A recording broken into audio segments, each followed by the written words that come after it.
Travellers സ്ഥിരമായി വരുത്തുന്ന ഒരു മിസ്റ്റേക്ക് എന്താണ്? ഇത് രണ്ടും കൂടാതെ അപ്പോഴത്തേക്കും ഫ്ലൈറ്റിന്റെ വഴിക്ക് പോയി. പക്ഷെ അതുപോലെ തന്നെ നേരെ തിരിച്ചും സംഭവിക്കാം. അങ്ങനെയാണെങ്കിൽ ചൊവ്വാഴ്ചയും ബുധനാഴ്ചയും ബുക്ക് ചെയ്ത റേറ്റ് കുറവാണോ? ഏറ്റവും ബെസ്റ്റ് നമ്മൾ അവിടെ പോയി ഇത് ചെയ്യുന്നതിന്റെ ആ ടാക്സി ഫീസ് അല്ലെങ്കിൽ ടാക്സി കാശ് മതി നമുക്ക് ഇവിടെ നിന്ന് ആ ചെയ്തിട്ടുള്ള എക്സ്ചേഞ്ച് റേറ്റ്. അന്നയ്ക്ക് വേറെ റേറ്റ് ആയിരിക്കും, എനിക്ക് വേറെ റേറ്റ് ആയിരിക്കും. അതെങ്ങനെയാ വരുന്നത്? ഒരാൾക്ക് അങ്ങനെ എക്സെപ്ഷൻ കൊടുത്താൽ 10 പേർക്കും എക്സെപ്ഷൻ കേസ് കൊടുക്കാൻ പറ്റും. പക്ഷെ അത് നമുക്ക് കൊടുക്കാൻ പറ്റില്ല.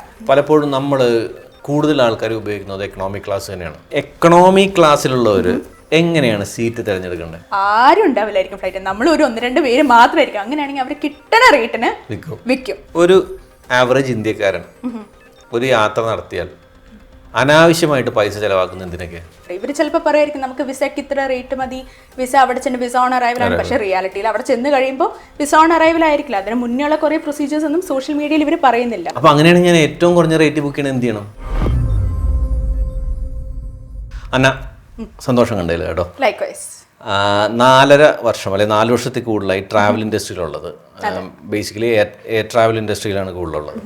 ഒരു യാത്രക്കാരൻ നിലയിൽ ട്രാവൽ പോകുമ്പോൾ, പ്രത്യേകിച്ച് ഒരു വിദേശ യാത്രയ്ക്ക് പോകുമ്പോൾ ബേസിക്കലി ശ്രദ്ധിക്കേണ്ട കാര്യം എന്താണ്? സോ ബേസിക് ആയിട്ട് നമ്മൾ ശ്രദ്ധിക്കേണ്ടതെന്ന് പറഞ്ഞാൽ എല്ലാവർക്കും പറ്റുന്ന ഒരു മിസ്റ്റേക്കാണ് മെയിൻ തിങ് ഡോക്യുമെന്റ്സിൽ പാസ്പോർട്ട്. സോ നമുക്ക് ചില ആൾക്കാർക്ക് 2 പാസ്പോർട്ട് ഉണ്ടാവും, ഒന്ന് എക്സ്പയർ ചെയ്തൊക്കെ ഉണ്ടാവും. നമ്മൾ ആ തിരക്കിൽ എടുക്കുന്നത് ചിലപ്പോൾ പഴയ പാസ്പോർട്ട് ആയിരിക്കും, നമ്മൾ അറിയുന്നില്ല. ഇവിടെ എയർപോർട്ടിൽ വന്ന ചെക്ക് ഇൻ കൗണ്ടറിൽ പാസ്പോർട്ട് കൊടുക്കുമ്പോഴായിരുന്നു അറിയുന്നത് അയ്യോ ഇത് പഴയ പാസ്പോർട്ട് ആണല്ലോ എന്ന്. പിന്നെ നമുക്ക് തിരിച്ചു പോയി അത് എടുക്കാനുള്ള ഒരു ഗ്യാപ്പ് അല്ലെങ്കിൽ ആ ടൈം ഉണ്ടാവില്ല. അതുകൊണ്ട് ഏറ്റവും മെയിൻ ശ്രദ്ധിക്കേണ്ടത് ഡോക്യുമെന്റ്സ് കറക്റ്റ് ആണോ എന്ന് ഫസ്റ്റ് നോക്കേണ്ടി വരും. പിന്നെ അത് കഴിഞ്ഞിട്ട് മെയിൻ ആയിട്ടുള്ളതാണ് നമ്മൾ ചെക്ക് ഇൻ ചെയ്യേണ്ടത്. നമുക്കിപ്പോൾ കുറേ സൗകര്യങ്ങളുണ്ട്, ഡിജിറ്റൽ കാലമാണ്, AI ഉണ്ട്, എല്ലാം ഉള്ളതുകൊണ്ട് നമുക്ക് ഓട്ടോമാറ്റിക്കലി ഇപ്പോൾ നോട്ടിഫിക്കേഷൻസ് വരും. ഒരു ടിക്കറ്റ് ബുക്ക് ചെയ്ത് കഴിയുമ്പോൾ 48 hours പ്രായം നമുക്ക് ചെക്ക് ഇൻ ചെയ്യണം, അല്ലെങ്കിൽ 24 hours പ്രായം നമ്മൾ ചെക്ക് ഇൻ ചെയ്യണം. അത് ചെയ്യുന്നത് എന്താണെന്ന് വെച്ചാൽ നമ്മൾ മെയിൻ ഫാമിലി ആയിട്ടോ അല്ലെങ്കിൽ ഒരു കപ്പിൾ ഒരു ഹണിമൂണിനൊക്കെ പോവുകയാണെങ്കിൽ അവർക്ക് മെയിൻ ഒരു കംഫർട്ടായിട്ട് കൺവീനിയൻ്റ് ആയിട്ട് ട്രാവൽ ചെയ്യണം. സോ നേരത്തെ ചെക്ക് ഇൻ ചെയ്യുമ്പോൾ ഇവർക്ക് അടുത്തടുത്തുള്ള സീറ്റ് കിട്ടും. ഇവർക്ക് കൺവീനിയൻസ് അനുസരിച്ചിട്ടുള്ള സീറ്റ് ആയിരിക്കും മൊത്തം കിട്ടുന്നത്. നമ്മൾ ലാസ്റ്റ് മിനിറ്റിൽ ചെക്ക് ഇൻ ചെയ്യുമ്പോൾ എന്ത് പറ്റുന്ന വെച്ചാൽ ഒരാൾ ഈ സൈഡിൽ ഒരാൾ അപ്പുറത്തെ സൈഡിൽ. അപ്പോൾ നമ്മളൊരു നമ്മൾ ഫാമിലി ട്രിപ്പിന് പോകുന്ന സോളോ ട്രിപ്പിൻ്റെ ഒരു സെയിം ഫീൽ ആയിരിക്കും ആദ്യമേ തന്നെ നമുക്ക് വരുന്നത്. സോ ഏറ്റവും മെയിൻ ചെക്ക് ചെയ്യേണ്ട ഒന്ന് ഡോക്യുമെന്റ്സ് കറക്റ്റ് ആണോ എന്ന് നോക്കണം. പിന്നെ ചെക്ക് ഇൻ പ്രയർ മുന്നേ ആയിട്ട് ചെയ്യണത്. അതാണ് മെയിൻ ബേസിക് ആയിട്ട് ചെയ്യേണ്ട കാര്യം. അതിൻ്റെ ഒരു എക്സ്പീരിയൻസ് വെച്ചിട്ട് ട്രാവലേഴ്സ് സ്ഥിരമായി വരുത്തുന്ന ഒരു മിസ്റ്റേക്ക് എന്താണ്? ഇത് രണ്ടും കൂടാതെ എനിക്കും പറ്റിയിട്ടുള്ളൊരു അബദ്ധമാണ് ടൈം ഫോർമാറ്റിംഗ് അത് വരുന്നത്. ഇപ്പം നമ്മൾ എയർലൈൻസിൽ എല്ലാവരും ഒരു ബേസിക് ഫോർമാറ്റിംഗ് മിലിറ്ററി ഫോർമാറ്റാണ്. ഇപ്പം നമുക്ക് 1 മണി ഉച്ചയ്ക്കാണെങ്കിൽ 1300, 1400. സോ എയർലൈൻസ് ടിക്കറ്റ് ഇഷ്യൂ ചെയ്യുമ്പോൾ ഈ ഫോർമാറ്റിലായിരിക്കും തരുന്നത്. പക്ഷേ നമ്മൾ ബുക്കിംഗ് ഏജൻസി ആയിട്ടുള്ള ഒക്കെ യൂസ് ചെയ്യുമ്പോൾ അവർ AM PM ആയിരിക്കും തരുന്നത്. അപ്പോൾ അത് ചെയ്യുമ്പോൾ അത് നമ്മുടെ കൺവീനിയൻസിന് വേണ്ടിയിട്ട് ചെയ്യുന്നതാണ്. പക്ഷെ അത് വലിയൊരു അബദ്ധത്തിലേക്ക് വന്നു വിടും. അപ്പോൾ നമ്മുടെ ബ്രെയിൻ ഓൾറെഡി അത് ട്രെയിൻഡ് ആയി AM PM ആ ഒരു കോൺസെപ്റ്റിലേക്ക് വരും. അപ്പോൾ നമ്മൾ എയർലൈൻസ് ഇഷ്യൂ ചെയ്യുന്ന ഒരു ടിക്കറ്റ് വരുമ്പോൾ നമ്മൾ അപ്പം തന്നെ ഓക്കെ ഇപ്പോൾ ഒരു 11 മണിയാണ്, രാവിലെ 11 മണിയാകുമ്പോൾ ഇവർ വിചാരിക്കും, സാധാരണ അറിയില്ലാത്തവർ വിചാരിക്കും ഓക്കെ 11 മണി വൈകിട്ടായിരിക്കും, PM ആയിരിക്കും എന്ന് പറഞ്ഞിട്ട് വൈകിട്ട് പോകും. അപ്പോഴത്തേക്കും ഫ്ലൈറ്റിന്റെ വഴിക്ക് പോയി. പക്ഷെ അതുപോലെ തന്നെ നേരെ തിരിച്ചും സംഭവിക്കാം. ഞാനൊരു യാത്രയ്ക്ക് ടിക്കറ്റ് ബുക്ക് ചെയ്യണമെങ്കിൽ അനാവശ്യമായി പൈസ ചെലവഴിക്കാതിരിക്കാൻ ഞാൻ എന്താണ് ചെയ്യേണ്ടത്? പിന്നെ ഈ ഇൻകോഗ്നിറ്റോ മോഡൊക്കെ ഉള്ളതാണോ? ഇൻകോഗ്നിറ്റോ അത് വെറും ഒരു മിത്ത് ആയിട്ടുള്ള ഒരു കാര്യമാണ്. അത് മെയിൻ എന്ന് പറഞ്ഞാൽ ആരെങ്കിലും ഒരാൾ ചെയ്ത് കഴിഞ്ഞപ്പോൾ വല്ലതും ഒരു വ്യത്യാസം കണ്ടതിപ്പോൾ അവർ പറഞ്ഞു ഇൻകോഗ്നിറ്റോ മോഡിൽ നമുക്ക് ഇങ്ങനെ ചെയ്യാം, റേറ്റ് കുറച്ച് കിട്ടുമെന്ന് പറഞ്ഞപ്പോൾ അത് പബ്ലിസിറ്റി ഇങ്ങനെ വന്ന് പോയതാണ്. സത്യം പറഞ്ഞാൽ എയർലൈൻസിന്റെ ബുക്കിംഗ് സിസ്റ്റം എന്ന് പറയുന്നത് അവരൊരു ഡൈനാമിക് പ്രൈസിംഗ് മോഡാണ് യൂസ് ചെയ്യുന്നത്. എന്ന് വെച്ചാൽ ഡിമാൻഡ് അനുസരിച്ചിട്ടാണ് അവർ റേറ്റും കാര്യങ്ങളും വരുന്നത്. സോ ഇൻകോഗ്നിറ്റോയും മറ്റേതും തമ്മിൽ വ്യത്യാസം, ഇൻകോഗ്നിറ്റോയിൽ നമ്മുടെ ലോഗിൻ ക്രെഡൻഷ്യൽസ് ഒന്നും ഇല്ല, മറ്റതിൽ ലോഗിൻ ക്രെഡൻഷ്യൽസ് ഉണ്ട്. സോ ഈ എയർലൈൻസ് ചെയ്യുന്നത് എന്താണെന്ന് വെച്ചാൽ വെബ്സൈറ്റ് ട്രാഫിക്, എത്ര പേര് ഈ ഒരു പെർട്ടിക്കുലർ ടിക്കറ്റ് നോക്കി, എത്ര പേര് അത് കാർട്ടിലിട്ടിട്ട് വാങ്ങിയില്ല, എത്ര പേര് വെബ്സൈറ്റിൽ വന്ന് നോക്കി, അതനുസരിച്ചിട്ടാണ് പ്രൈസിങ്ങിന്റെ ഡിമാൻഡ് മാറിക്കൊണ്ടിരിക്കുന്നത്. പക്ഷേ ഇൻകോഗ്നിറ്റോ മോഡിൽ എന്ന് പറയുമ്പോൾ ജസ്റ്റ് അവർക്ക് വെബ്സൈറ്റിൽ അറിയാൻ പറ്റും, കാരണം IP അഡ്രസ്സ് സെയിം ആയിട്ട് അറിയാൻ പറ്റും. അവർ കാണുന്ന unknown user visited the website. മറ്റേന്ന് പറയുമ്പോൾ ഇന്ന ലൊക്കേഷനിലുള്ള ഇത്ര ഏജ് കാറ്റഗറിയിലുള്ള ആൾക്കാർ നോക്കി, ആ ഒരു സെയിം കോൺസെപ്റ്റ് ആണ്. പിന്നെ ഏതോ ഒരു ഭാഗ്യം കൊണ്ട് ഡിമാൻഡ് ഇല്ലാത്ത സമയത്ത് റേറ്റ് കുറവ് ഇൻകോഗ്നിറ്റോയിൽ കിട്ടി. അങ്ങനെയാണെങ്കിൽ ചൊവ്വാഴ്ചയും ബുധനാഴ്ചയും ബുക്ക് ചെയ്ത റേറ്റ് കുറവാണോ? അതിലും വലിയ ഈ പറയുന്ന കാര്യങ്ങളാണ് ചൊവ്വാഴ്ചയിലും ഇത് വരുന്നത്. ഇപ്പൊ ഈ ചൊവ്വാഴ്ച, ബുധനാഴ്ച, വ്യാഴാഴ്ച ആ ഒരു ടൈം ഒരു വർക്കിംഗ് ഡേയ്സ് ആണ്, പീക്ക് ഡേയ്സ് അല്ല. മറ്റേന്ന് പറയുമ്പോൾ വീക്കെൻഡ് ആണ്, ആൾക്കാർ ട്രാവൽ ചെയ്യാനുള്ള പോസിബിലിറ്റി കൂടും. സോ നമ്മൾ ചൊവ്വാഴ്ച ട്യൂസ്ഡേ ട്രാവൽ ചെയ്യുവാണ് എങ്കിൽ അന്ന് റേറ്റ് കുറവായിരിക്കും, കാരണം അന്ന് ഡിമാൻഡ് ഇല്ല. അപ്പോൾ അന്ന് ബുക്ക് ചെയ്യണോ? അന്ന് ബുക്ക് ചെയ്യണം. അന്ന് ട്രാവൽ ചെയ്യുവാണെങ്കിൽ നമ്മുടെ ട്രാവലിംഗ് ഡേ ട്യൂസ്ഡേ ആണെങ്കിൽ റേറ്റ് കുറവായിരിക്കും. പക്ഷെ നമ്മുടെ ഇപ്പോൾ ട്രാവലിംഗ് സാറ്റർഡേ ആണെന്ന് വെക്കുക, ഡിമാൻഡ് ഉള്ള ടൈമാണ്, ചൊവ്വാഴ്ച ബുക്ക് ചെയ്താലും rate same okay travel day ആണ് നമ്മൾ നോക്കുന്നത്. എയർലൈൻസ് എപ്പോഴും എന്ന് നമ്മൾ ട്രാവൽ ചെയ്യുന്നു, അല്ലാണ്ട് എന്ന് നമ്മൾ ടിക്കറ്റ് ബുക്ക് ചെയ്യുന്നു എന്ന കോൺസെപ്റ്റിലല്ല റൺ ചെയ്യുന്നത്. ഇതേപോലെ വേറെ സംശയമാണ്. ഇപ്പൊ ഞാനും അന്നയും ഒരേ സമയത്ത് ടിക്കറ്റ് ബുക്ക് ചെയ്യണം, രണ്ട് സിസ്റ്റത്തിലിരുന്ന് ബുക്ക് ചെയ്യണം. പക്ഷെ അന്നയ്ക്ക് വേറെ റേറ്റ് ആയിരിക്കും, എനിക്ക് വേറെ റേറ്റ് ആയിരിക്കും. അതെങ്ങനെയാ വരുന്നത്? അത് വരുന്നത് പിന്നെ മാത്രമല്ല, വെബ്സൈറ്റിലൊരു റേറ്റ് ആയിരിക്കും, ആപ്പിലൊരു റേറ്റ് ആയിരിക്കും. അതിന് വരുന്നത് വെച്ചാൽ ആപ്പിലും വെബ്സൈറ്റിലും അവരുടെ സർവീസ് ഫീസ്, സർവീസ് ചാർജ്, അങ്ങനത്തെ കുറേ കാര്യങ്ങൾ വരും. പിന്നെ രണ്ട് റേറ്റ് എന്ന് പറയുന്നത്, ഈ എക്കോണമി നമ്മൾ ബുക്ക് ചെയ്യുകയാണെങ്കിലും ലെറ്റ്സ് സേ ഒരു 50 സീറ്റ്സ് ഉണ്ട്. 50 സീറ്റ്സ് ഉണ്ടെങ്കിലും ഈ എക്കോണമിയിൽ തന്നെ ഡിവിഷൻസ് അവർ വെച്ചിട്ട് എയർലൈൻസ് ഇത് ചെയ്യുന്നത്. ഇപ്പോൾ 50 ആണെങ്കിൽ ആദ്യത്തെ 20 ആയിരിക്കും അവർ ഒരു UV എന്ന് പറഞ്ഞിട്ട് വെക്കും, അല്ലെങ്കിൽ അടുത്ത 5 സീറ്റ്സ്, അങ്ങനെ സെഗ്രിഗേറ്റ് ചെയ്തിട്ടായിരിക്കും വെക്കുന്നത്. സോ ആദ്യം അവർ ഫസ്റ്റ് 20 വിൽക്കും, അത് കഴിഞ്ഞിട്ട് അതിന്റെ ഡിമാൻഡ് പോകുന്ന അനുസരിച്ചായിരിക്കും അടുത്തത് വെക്കുന്നത്. സോ ഇപ്പൊ രണ്ടുപേര് നോക്കുമ്പോൾ ഒരാൾ ആ ലാസ്റ്റ് സീറ്റ് ആയിരിക്കും, മറ്റേ ആൾ അടുത്ത സീറ്റ് ആയിരിക്കും. അതായിരിക്കും റേറ്റിന്റെ വ്യത്യാസം വരുന്നത്. ഇപ്പൊ നമ്മൾ ബോർഡിംഗ് പാസ് എടുത്ത് നോക്കുവാണെങ്കിൽ നമുക്ക് ക്ലാസ് എന്ന് കാണാൻ പറ്റും, ക്ലാസ് U, ക്ലാസ് V എന്നുള്ളത്. ആ ക്ലാസ് UV എന്ന് വെച്ചാൽ ആ സെക്ഷൻസ് ആണ്, ആ സെഗ്മെന്റ്സ് ആണ് ഇവർ റിസർവ് ചെയ്തേക്കുന്ന, ഇത്ര ഓരോ സെഗ്മെന്റ്സ് എന്ന് പറയുന്നത്. അതുകൊണ്ടാണ് ഈ റേറ്റിന്റെ വ്യത്യാസം രണ്ടുപേരും നോക്കുമ്പോൾ വരുന്നത്. പക്ഷെ എല്ലാ കേസസിലും അത് വരത്തില്ല. എക്സെപ്ഷനലി 1-2 കേസസിലാണ് അങ്ങനെ വരുള്ളൂ. കാരണം ഒരു ഫസ്റ്റ് ക്ലാസ്സിന്റെ ഏറ്റവും ലാസ്റ്റിലായിരിക്കും ഒരാൾ നിൽക്കുന്നത്, അപ്പോഴത്തേക്കും അടുത്ത ക്ലാസ് ആയി, അപ്പൊ റേറ്റിന്റെ വ്യത്യാസം വരും. അതുകൊണ്ടാണ് ഒന്നിച്ച് ബുക്ക് ചെയ്യുമ്പോൾ റേറ്റിന്റെ വ്യത്യാസം വരും. അപ്പൊ അങ്ങനെയാണെങ്കിൽ ഞാൻ ഏറ്റവും കുറഞ്ഞ റേറ്റ് ബുക്ക് ചെയ്യണം, എന്ത് ചെയ്യണം? ഏറ്റവും കുറഞ്ഞ നമ്മൾ അതനുസരിച്ച് പ്ലാൻ ചെയ്ത് നേരത്തെ ബുക്ക് ചെയ്യണം. അല്ലാണ്ട് ഇതിന് അല്ലെങ്കിൽ ഒരു വല്ല വൗച്ചർ കോഡ്സോ അങ്ങനെ ഇതിന് വേറൊരു ഹാക്കോ ക്രാക്കോ. VPN മാറ്റിയാൽ ചിലപ്പോൾ കിട്ടുന്നു, അങ്ങനെ വല്ലതും ഉണ്ടോ? VPN മാറ്റുന്ന പറയാന്ന് വെച്ചാൽ VPN പറയാൻ പറ്റില്ല. നമ്മൾ ബുക്ക് ചെയ്യുന്ന ടൈം അനുസരിച്ചിരിക്കും. നമ്മൾ ലേറ്റ് നൈറ്റ് ഇപ്പൊ 2 മണി 3 മണി, അതായത് ഇപ്പൊ നമ്മൾ ഇന്ത്യൻ എയർലൈൻസ് ആണെങ്കിൽ ഇന്ത്യൻ ടൈം രാത്രി 2 മണി 3 മണിക്ക് ചെയ്യുമ്പോൾ നമുക്ക് ചിലപ്പോൾ റേറ്റ് കുറച്ച് കിട്ടും. കാരണം ആ സമയത്ത് വെബ്സൈറ്റ് ട്രാഫിക് കുറവാണ്, ആൾക്കാർ കുറേ നമ്മൾ ആ ഒരു പെർട്ടിക്കുലർ ഫ്ലൈറ്റിൽ നോക്കില്ല. അപ്പൊ അതുകൊണ്ട് ആ ഒരു സമയത്ത് മാത്രം നമുക്ക് റേറ്റ് കുറച്ച് ചിലപ്പോൾ കിട്ടും. പക്ഷെ പീക്ക് സീസൺ ആണെങ്കിൽ അവർ റേറ്റ് കുറക്കില്ല, റേറ്റ് കൂട്ടും. കാരണം ഇപ്പൊ എല്ലാവർക്കും ഈ ട്രിക്ക് അറിയാവുന്നതുകൊണ്ട് രാത്രി ഇരുന്ന് എല്ലാവരും നോക്കുന്നുണ്ട് ഡിമാൻഡ് കൂടുതലായിരിക്കും. പക്ഷെ നേരെ ഉച്ചയ്ക്ക് നോക്കുമ്പോഴായിരിക്കും റേറ്റ് കുറവ് വരുന്നത്. കാരണം ഇപ്പൊ ഈ സോഷ്യൽ മീഡിയ എല്ലാത്തിലും ഈ മറ്റേ ഇൻകോഗ്നിറ്റോടെ പോലെ എല്ലാവരും ഓരോന്ന് അറിഞ്ഞുകൊണ്ടിരിക്കുകയാണ്. അപ്പൊ അതുകൊണ്ട് രാത്രിയാണ് പക്ഷെ പ്രിഫറബിളി നോക്കുന്നത്. ഇങ്ങനത്തെ ഫ്ലൈറ്റിന്റെ പല അല്ലെങ്കിൽ ടിക്കറ്റിന്റെ പല ഇൻഫർമേഷനും നമുക്കിപ്പോൾ കൂടുതൽ കിട്ടുന്നത് ഇൻസ്റ്റഗ്രാമിൽ നിന്നും ഇതേപോലെ സോഷ്യൽ മീഡിയ എന്നാണ്. അതെ, നമ്മൾ ഇവരെ വിശ്വസിക്കണോ അല്ലെങ്കിൽ ഇത് ഏറ്റവും എക്കോണമിക്കലായിട്ട് കിട്ടാൻ ആരെ വിശ്വസിക്കേണ്ടത്? നമ്മൾ എപ്പോഴും വെബ്സൈറ്റിന്റെ എയർലൈൻസിന്റെ വെബ്സൈറ്റിലും പിന്നെ IATA എന്ന് പറയുന്നത് ഇന്റർനാഷണൽ എയർ ട്രാൻസ്പോർട്ട് അസോസിയേഷൻ, അവരുടെ ഇൻഫർമേഷനും എയർലൈൻസിന്റെയും എയർപോർട്സിന്റെയും മാത്രമാണ് റിലയബിൾ ആയിട്ടുള്ളത്. നമ്മളിപ്പോൾ എന്ന് പറയുന്നത് നമ്മളൊരു ഫീഡിംഗ് ആണ്. സോഷ്യൽ മീഡിയ കൂടെ ആൾക്കാർ ആ ഒരു സൈക്കോളജിക്കലി അവർ ആ ഒരു മൈൻഡ് സെറ്റിലേക്ക് വരും.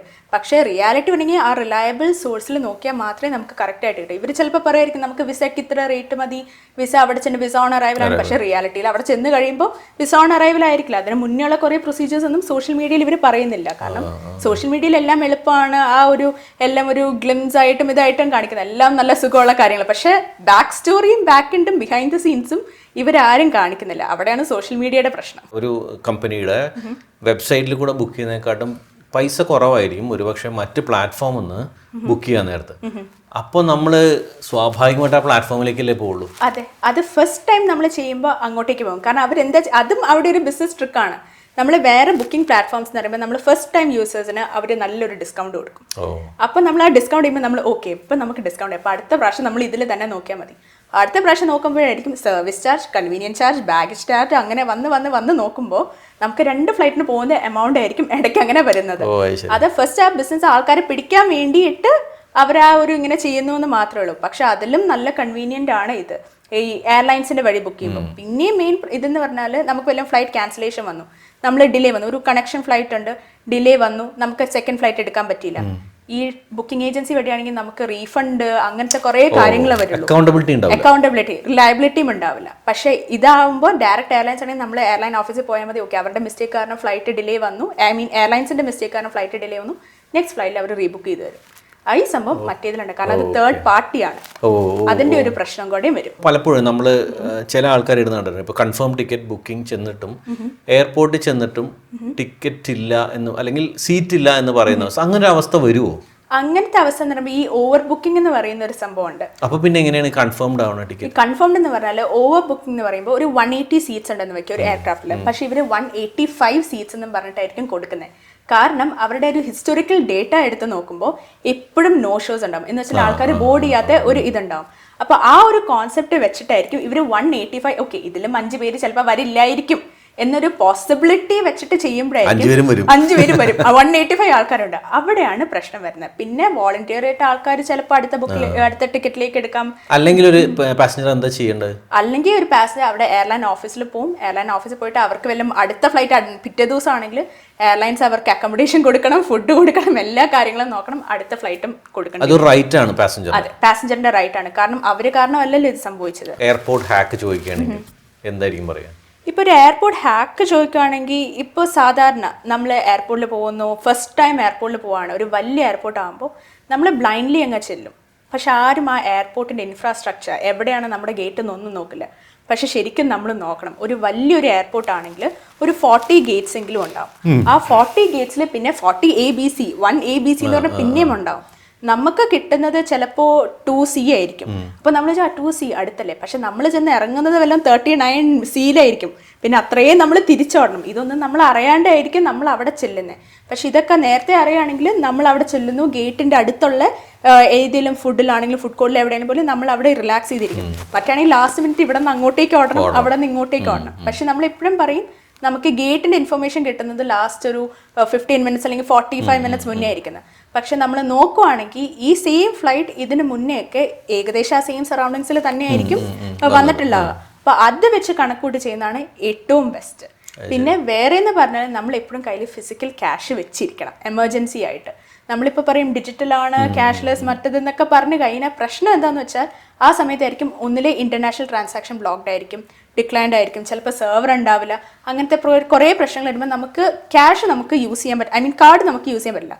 സോ എപ്പോഴും എമർജൻസി ആയിട്ട് കയ്യിൽ ഫിസിക്കൽ ക്യാഷ് ആണ് ഇപ്പോഴും നല്ലത്. നമുക്ക് പുറത്തു പോയാൽ കാരണം എന്തെങ്കിലും ഒരു എമർജൻസി വന്നു കഴിഞ്ഞാൽ നമുക്ക് കയ്യിൽ ക്യാഷ് ഉണ്ട്, നമുക്ക് വേറെ എന്ത് ചെയ്യുമെന്ന് വിചാരിച്ചിരിക്കേണ്ട ഒരു അവസ്ഥ വരില്ല. അല്ല, അങ്ങനെയാണെങ്കിൽ നമുക്ക് ഇവിടുന്ന് കൺവേർട്ട് ചെയ്ത് പോകുന്നതാണോ നല്ലത്? കാരണം പലപ്പോഴും നമ്മൾ അറൈവ് ചെയ്യുന്ന എയർപോർട്ടിലെ കറൻസി എക്സ്ചേഞ്ച് സെന്റേഴ്സിൽ റേറ്റ്സ് കുറവായിരിക്കും, നമുക്ക് ഫേവറബിൾ ആയിരിക്കും. നമുക്ക് ഇവിടുന്ന് കറൻസി കൊണ്ടുപോകുന്നതാണോ നല്ലത്, അല്ലെങ്കിൽ അങ്ങനെ റെസ്ട്രിക്ഷൻസ് ഉണ്ടോ ഇവിടെ കൊണ്ടുപോകും? അങ്ങനെ റെസ്ട്രിക്ഷൻസ് തന്നെ നമ്മൾ ഒത്തിരി എമൗണ്ട് ആയിട്ടില്ല, ഒരു സർട്ടൻ എമൗണ്ട് ഉണ്ട്. പക്ഷെ അത് കറക്റ്റ് എത്ര എമൗണ്ട് എന്ന് എനിക്കറിയത്തില്ല. പക്ഷെ ഏറ്റവും ബെസ്റ്റ് നമ്മൾ എയർപോർട്ടിൽ നിന്ന് കൺവേർട്ട് ചെയ്തിട്ട് പോകാനാണ്. പിന്നെ അതും ഇവിടെ നിന്നാണെങ്കിൽ നമ്മൾ ചില കറൻസീസ് ഒന്നും ഇവിടെ കിട്ടത്തില്ല. അതുപോലെ നമ്മുടെ ഇന്ത്യൻ കറൻസി നമ്മുടെ എവിടെയാണോ ഡെസ്റ്റിനേഷൻ അവിടെ അവർ എടുക്കത്തുള്ളൂ. ഇപ്പോൾ ഫോർ എക്സാമ്പിൾ റൊമേനിയ ആണെങ്കിൽ അവിടെ ലേ ആണ്, റൊമേനിയൻ ലേ. ആ ലേ നമുക്ക് ഇവിടെയും കിട്ടില്ല, അവിടെ ഇന്ത്യൻ കറൻസി അവർ എടുക്കില്ല. സോ നമ്മൾ എന്ത് ചെയ്യണം, ഇവിടുന്ന് ഡോളർ ആയിട്ട് കൺവേർട്ട് ചെയ്യണം. ഡോളറോ യൂറോ ആയിട്ട് നമ്മളൊരു കോമൺ കറൻസി ആണെങ്കിൽ അവർക്ക് എടുക്കാൻ പറ്റും. പക്ഷെ അതിന് ഇത്തിരി നമുക്ക് 2 ടൈം എക്സ്ചേഞ്ച് റേറ്റ് വരും. കാരണം ഇവിടുന്ന് ഡോളർ അല്ലെങ്കിൽ യൂറോ ആക്കുന്നു, പിന്നെ അവിടുന്ന് യൂറോ ടു ലേ ആക്കുന്നു. പക്ഷെ അല്ലെങ്കിൽ നമുക്ക് ഇന്ത്യൻ കറൻസി പിന്നെ അവിടുത്തെ ബാങ്കിൽ പോയി അത് പിന്നെയും കഷ്ടപ്പാടായിരിക്കും. സോ ഏറ്റവും ബെസ്റ്റ് നമ്മൾ അവിടെ പോയി ഇത് ചെയ്യുന്നതിൻ്റെ ആ ടാക്സി ഫീസ് അല്ലെങ്കിൽ ടാക്സി കാശ് മതി നമുക്ക് ഇവിടെ നിന്ന് ചെയ്തിട്ടുള്ള എക്സ്ചേഞ്ച് റേറ്റിന്. സോ അതായിരിക്കും ഏറ്റവും ബെറ്റർ. പലപ്പോഴും നമ്മൾ കൂടുതൽ ആൾക്കാർ ഉപയോഗിക്കുന്നത് എക്കണോമിക് ക്ലാസ് തന്നെയാണ്. എക്കണോമിക് ക്ലാസ്സിലുള്ളവർ എങ്ങനെയാണ് സീറ്റ് തിരഞ്ഞെടുക്കേണ്ടത്? എക്കോണമിയിൽ പറയുമ്പോൾ ഇപ്പോൾ ഒരു ലോങ് ഹോൾ ഫ്ലൈറ്റ് ആണ്, ഭയങ്കര ഒരു 9 hours ഫ്ലൈറ്റ് ഒക്കെ ആണെങ്കിൽ ഏറ്റവും ബെസ്റ്റ് കൺവീനിയൻറ്റ് എന്ന് പറയുമ്പോൾ എയിൽ സീറ്റ് എടുക്കുക, ദാറ്റ് ഈസ് ഇൻ ദി എൻഡിൽ എടുക്കുക. കാരണം എന്താ വെച്ചാൽ നമുക്കൊന്ന് സ്ട്രെച്ച് ചെയ്യണം, ഒന്ന് നടക്കണമെങ്കിൽ നമുക്ക് കൂളായിട്ട് നമുക്ക് പോവാം, ആരെയും ബുദ്ധിമുട്ടിക്കണം. മറ്റാണെങ്കിൽ നമുക്ക് വ്യൂ ഒക്കെ ഉണ്ട്, സംഭവം എല്ലാം നല്ലതാണ്. പക്ഷെ നമുക്കൊന്ന് രാത്രിയാണെങ്കിൽ അവിടെ നിന്ന് എണീറ്റ് 2 പേരും ഉറങ്ങുമായിരിക്കും, അവരെ വിളിച്ചെണീപ്പിച്ചിട്ട് അങ്ങോട്ട് പോയി പിന്നെയും തിരിച്ചു വരുമ്പോൾ ഇവരെ ബുദ്ധിമുട്ടിപ്പിച്ച് ഭയങ്കര, പിന്നെ അവർ അത്രയും നേരം മുഖം നല്ല ദേഷ്യപ്പെട്ടിട്ടൊക്കെ ഇരിക്കുകയും ചെയ്യും.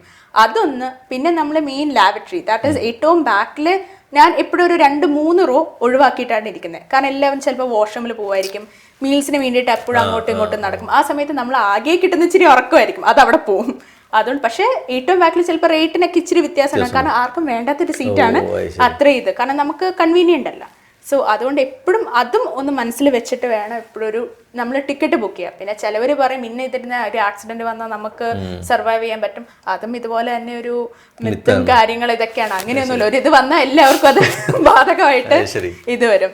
ഒരു ആവറേജ് ഇന്ത്യക്കാരൻ ഒരു യാത്ര നടത്തിയാൽ അനാവശ്യമായിട്ട് പൈസ ചെലവാക്കുന്ന എന്തിനൊക്കെ? യാത്ര നടത്തുന്നതിന് മുന്നേ ഒരു അനാവശ്യ ചിലവ് വരുന്നുണ്ട്. നമ്മൾ ടിക്കറ്റ് ബുക്ക് ചെയ്യുമ്പോൾ തന്നെ നമ്മൾ ഇടയ്ക്ക് കാണും ഏറ്റവും ചീപ്പസ്റ്റ് റേറ്റ്. അവിടെയും ഒരു ബിസിനസ് എടുക്കാം, നമ്മൾ ഇത് ഭയങ്കര റേറ്റ് കുറവ്, ഇത് എടുക്കാമെന്ന് പറഞ്ഞിട്ട് നമ്മൾ എടുക്കും. എല്ലാം എടുത്ത് കഴിയുമ്പോഴായിരിക്കും അറിയുന്നത് അതിൻ്റെ അകത്ത് ബാഗേജ് ഉണ്ടാവില്ല. ബാഗേജിന് എക്സ്ട്രാ കാശ് കൊടുക്കണം, മീലിന് എക്സ്ട്രാ കാശ് കൊടുക്കണം. ഇതെല്ലാം ആഡ് ചെയ്ത് വരുമ്പോൾ ബാക്കി മറ്റേ ഫ്ലൈറ്റിന്റെ ആയിരിക്കും ലാഭം വരുന്നത്. കാരണം ഇതാണെങ്കിൽ ഇതെല്ലാം ഇൻക്ലൂസീവ്. ചിലവർ അറിയത്തും കൂടെ ഇല്ല ബാഗേജ് ഇല്ലെന്നുള്ള. ടിക്കറ്റ് ബുക്ക് ചെയ്യും, എയർപോർട്ടിൽ ചെന്ന് കഴിയുമ്പോഴായിരിക്കും ഓക്കെ ബാഗേജിന് എക്സ്ട്രാ കാശ് കൊടുക്കണം. നമുക്ക് അവിടെ ബാഗേജ് ഇട്ടിട്ട് പോകാനും പറ്റില്ല. വേറെ നിവൃത്തിയില്ലാണ്ട് വരുമ്പോൾ നമ്മൾ ബാഗേജിന് കാശ് കൊടുക്കണം. അതും ഭയങ്കര എക്സ്പെൻസീവ് ആയിരിക്കും കൊടുക്കണ്ടേ. ചിലപ്പോൾ ഞാൻ ഒരു കരിയറിൽ പോയി കഴിഞ്ഞപ്പോൾ എനിക്ക് എക്സ്ട്രാ ബാഗേജ് എനിക്കറിയില്ലായിരുന്നു, എനിക്ക് പോലും അറിയില്ലായിരുന്നു എൻ്റെ ടിക്കറ്റിൽ ബാഗേജ് ഇൻക്ലൂഡഡ് അല്ല എന്ന്. അവിടെ ചെന്ന് കഴിഞ്ഞപ്പോൾ ബാഗേജിന് നമ്മൾ കാശ് കൊടുക്കണം, തിരിച്ചു വരാൻ പറ്റില്ല, സാധനം അവിടെ ഇട്ടിട്ട് പോകാൻ പറ്റില്ല. എന്നിട്ട് എനിക്ക് ഒരാൾക്ക് ബാഗേജിന് മാത്രം അല്ല 3 പേർക്ക് ബാഗേജിന് ഞാൻ 40,000 കൊടുക്കേണ്ടി വന്നു. 40,000. എൻ്റെ ടിക്കറ്റിന് 30,000 ആയിരുന്നു, ബാഗേജിന് 40,000. അത് ഒറ്റൊരു ശ്രദ്ധ കുറവ്, നമ്മൾ ശ്രദ്ധിച്ചില്ല. അല്ലെങ്കിൽ ടിക്കറ്റ് ഇത് ഇൻക്ലൂഡഡ് ആണെങ്കിൽ ഒരു 40 നിന്നേനെ 30,000 നഷ്ടം. അതും എനിക്ക് വേറെ ഡെസ്റ്റിനേഷനാണ് പോകേണ്ടത്. അത് ഞാൻ ഒരു സ്ഥലത്ത് ലേ ഓവർ ഇട്ടിട്ട് ഓക്കെ ചീപ്പാണല്ലോ എന്ന് വെച്ചിട്ടാണ് അത് എടുത്തത്. അതും ഞാൻ വേറെ ഡെസ്റ്റിനേഷൻ അവിടെ സ്റ്റോപ്പ് ഡയറക്റ്റ് എടുക്കാത്തത് അതുകൊണ്ടാണ് ചീപ്പാണല്ലോ എന്ന് വെച്ചത്. പക്ഷെ അതിലും ഭേദം ഡയറക്റ്റ് എടുക്കുന്നതായിരുന്നു. ടിക്കറ്റ് ബുക്ക് ചെയ്യുമ്പോൾ നമുക്ക് അതിനകത്ത് ഡീറ്റെയിലിംഗ് ഉണ്ടാവില്ലേ, നമ്മൾ ശ്രദ്ധിക്കാത്ത അവർ പറയും, അവർ ഡിഫെൻഡ് ചെയ്ത് നമ്മൾ ഇതിൽ മെൻഷൻ ചെയ്തിട്ടുണ്ടായിരുന്നു. അവർ സ്ക്രീൻഷോട്ട് സഹിതം കാണിക്കും, ഞങ്ങൾ മെൻഷൻ ചെയ്തത് നിങ്ങൾ എന്തുകൊണ്ട് ശ്രദ്ധിച്ചില്ല. ഇവരുടെ ടിക്കറ്റിൽ തന്നെ ഇവർ മൾട്ടിപ്ലെക്സ് അങ്ങനെ പല ഇതും ഉണ്ടല്ലോ, അതിൻ്റെ അകത്തും അവർ മെൻഷൻ ചെയ്തിട്ടുണ്ട് ബാഗേജ് ഇല്ല, ഇത്ര ക്യാരി ഓൺ എന്ന് പറയാം. പക്ഷെ നമ്മൾ ശ്രദ്ധിക്കുന്നില്ല. നമ്മുടെ ആ ശ്രദ്ധ കുറവ്, ചെറിയ അശ്രദ്ധയാണ് വലിയ പ്രശ്നം വരുന്നത്. ഈ വിമാനയാത്രക്കാരെ കുറിച്ച് സ്വാഭാവികമായിട്ട് എപ്പോഴും കംപ്ലൈൻറ്റ്സ് ഉണ്ടാവും, എല്ലാ ടൈപ്പും ആൾക്കാരും വരുന്നതല്ലേ. കോമൺലി വരുന്ന ഏറ്റവും വലിയ പരാതി എന്താണ്? ഏറ്റവും വലിയ പരാതി ഈ ബാഗേജിന്റെ.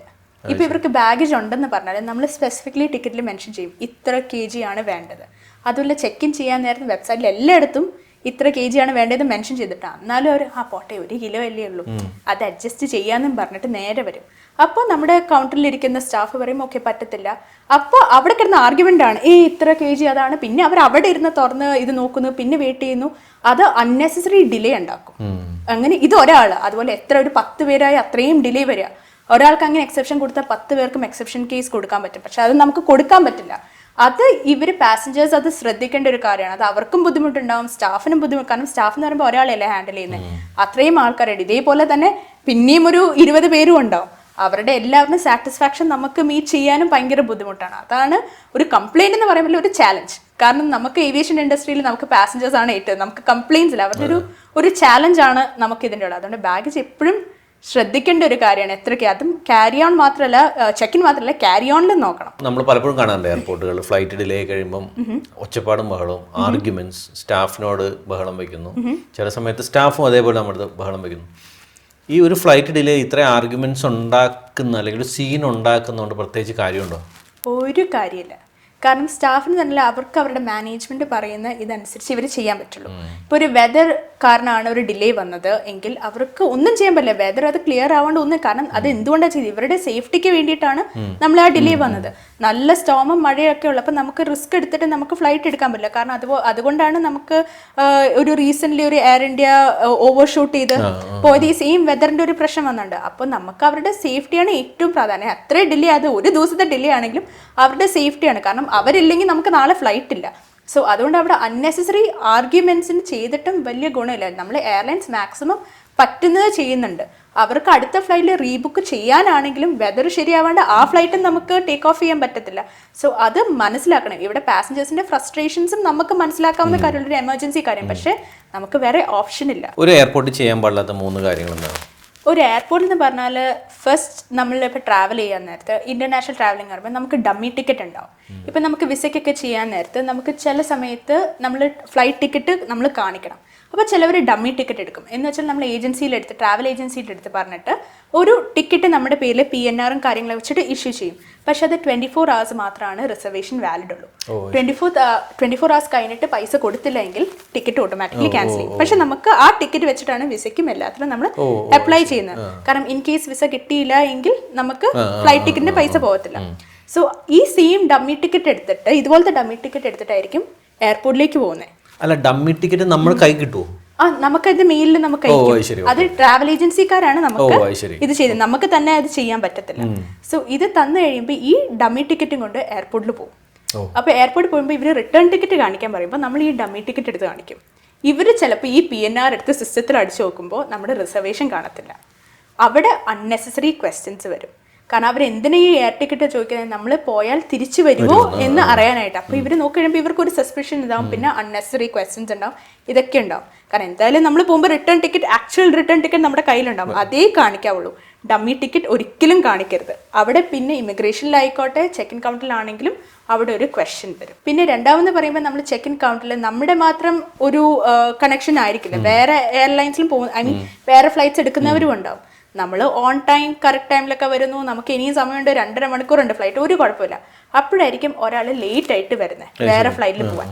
ആ സമയത്തുള്ളവർക്ക് അവർ ചിലപ്പോൾ മിനിറ്റ്സിനുള്ളിൽ ചെക്ക് ഇൻ കൗണ്ടർ ക്ലോസ് ചെയ്യായിരിക്കും. അവര് വന്നു കഴിഞ്ഞാൽ അവരെ നമ്മൾ കടത്തി വിടണം.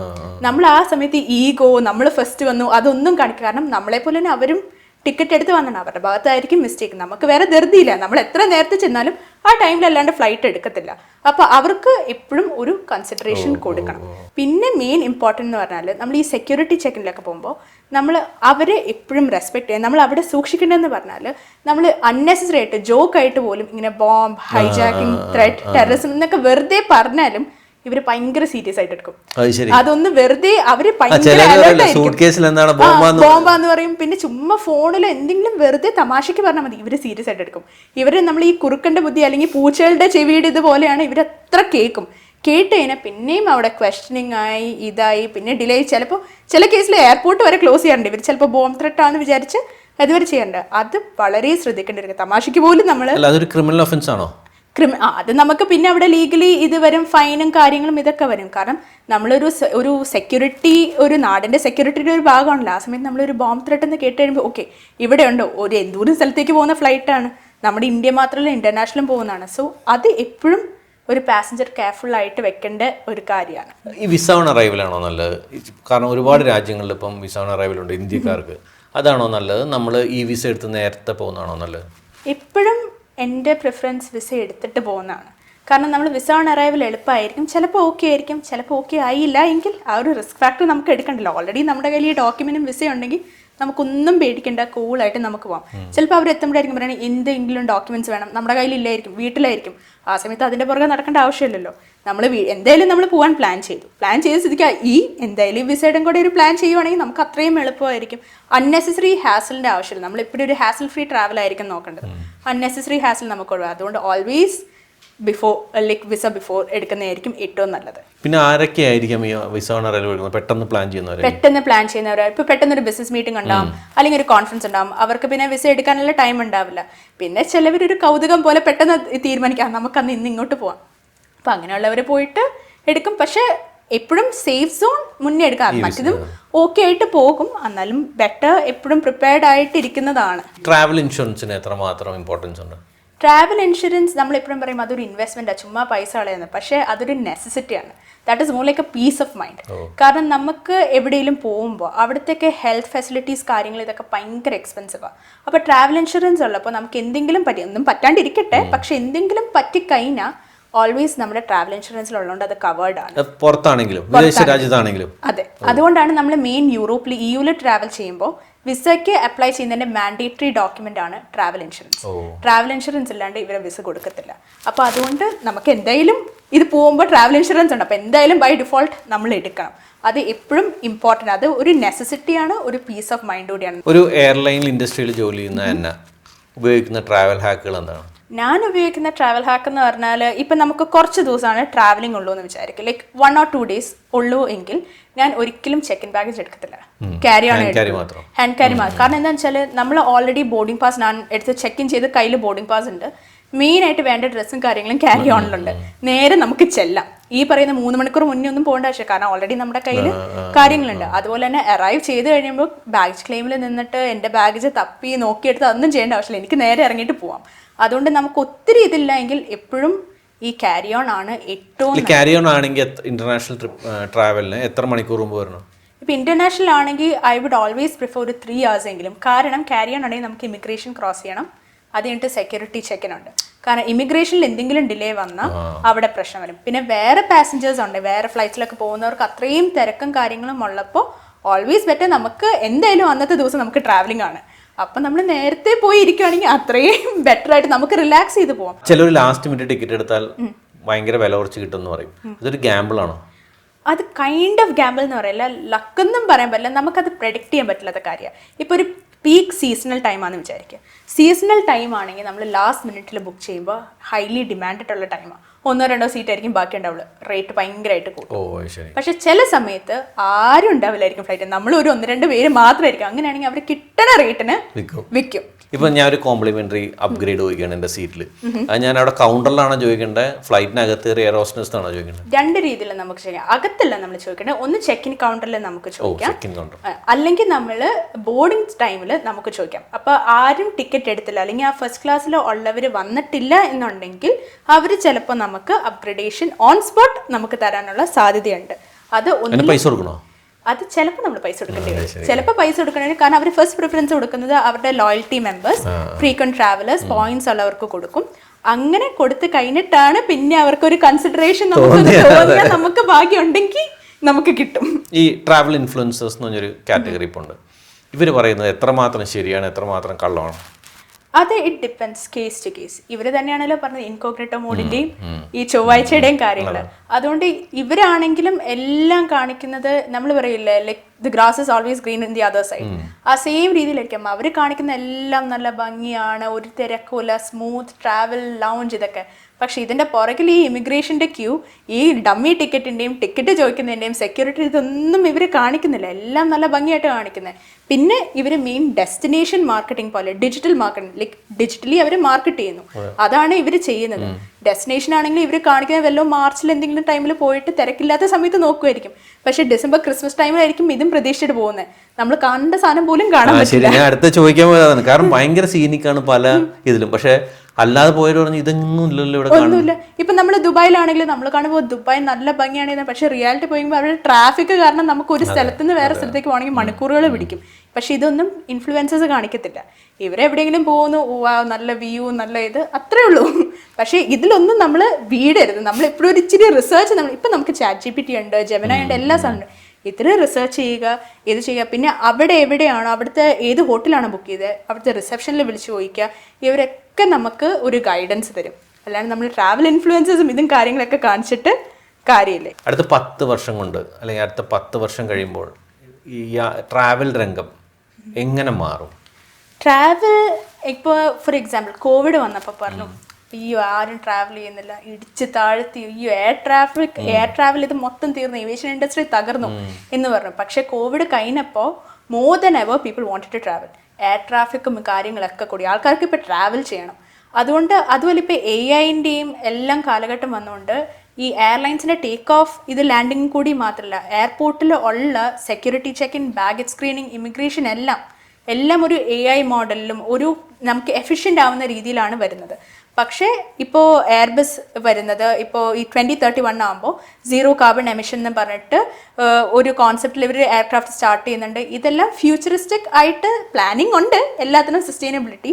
പക്ഷേ ഓവർ പ്ലാനിങ് ആയിട്ട് ഈ കാണിക്കുന്നത് 10 കൊല്ലം ആകുമ്പോഴത്തേക്കും നമുക്ക് പറക്കുന്ന കാറ് കാണാം, അതിലൊന്നും വിശ്വസിക്കേണ്ട. കാരണം ഇന്ന് 10 കൊല്ലം ബാക്കിലേക്ക് നമ്മുടെ അടുത്ത് പറഞ്ഞാൽ 2021, 2026 ആകുമ്പോൾ പറക്കുന്ന കാറുകൾ കാണാം, അത് ചെയ്യാം. ഞാൻ ഇപ്പോഴും ആകാശത്തേക്ക് നോക്കിയിട്ട് പോലും ഞാൻ കാണുന്നില്ല. പക്ഷേ ടെക്നിക്കലി ഇത് അഡ്വാൻസ്ഡ് ആവുന്നുണ്ട്, കാര്യങ്ങൾ കുറച്ചുകൂടി എളുപ്പമാകും. ചീപ്പ് ആവാൻ സാധ്യത കുറവാണ്, ആവില്ല. കാരണം നമുക്ക് ബാക്കി കാര്യങ്ങളൂടി റണ്ണിങ് നമുക്ക് പോകണല്ലോ. കാരണം ഫ്യൂവൽ ഉണ്ട്, അതിന് മെയിൻ്റനൻസ് ഉണ്ട്, പിന്നെ നമുക്ക് എയർപോർട്ടിൽ പാർക്കിംഗ് ഫീസ് ഉണ്ട്, പാർക്കിംഗ് ചാർജ് ഉണ്ട്, ഇത്രയും എംപ്ലോയീസിന് കൊടുക്കണം. ചീപ്പ് ആകില്ല, പക്ഷേ റീസണബിൾ കോമ്പറ്റീഷൻ വരുമായിരിക്കും. കുറേയും കൂടി എയർലൈൻസ് വരും. അപ്പോൾ എയർലൈൻസ് വരുമ്പോൾ നമുക്ക് ആ ഒരു ഡിമാൻഡ് മെയിൻറ്റെയിൻ ചെയ്യാൻ വേണ്ടിയിട്ട് വരും. പിന്നെ ആൾക്കാർക്ക് ഇപ്പോഴും ട്രാവൽ വേണം. എത്ര റേറ്റിൻ്റെ പ്രശ്നമാണെങ്കിലും ട്രാവൽ വേണം. ഇപ്പോൾ ഏതെങ്കിലും ഒരു എയർലൈൻസിൻ്റെ ഒരു ക്രാഷോ എന്തെങ്കിലും വന്നു കഴിയുമ്പോൾ അവർക്കൊരു പേടി ഉണ്ടാവും. നമ്മൾ വിചാരിക്കും അയ്യോ ഈ എയർലൈൻസിൽ ഞാൻ ട്രാവൽ ചെയ്യില്ല, കാരണം ഇവർ സേഫ് അല്ല. അങ്ങനെയൊന്നുമില്ല. എവിടെ റേറ്റ് കുറച്ചുള്ളത് കൊടുക്കുന്നോ അവിടെ പോകും. ഈ മേഖല ഫ്ലറിഷ് ചെയ്യുന്നത് തന്നെയാണ് പറയുന്നത്. അതെ അതെ, ഉറപ്പായിട്ടും. സോ ഏവിയേഷൻ ഇൻഡസ്ട്രിക്ക് ഒരു എൻഡ് ഇല്ല, അവസാനമില്ല. It will just keep flying.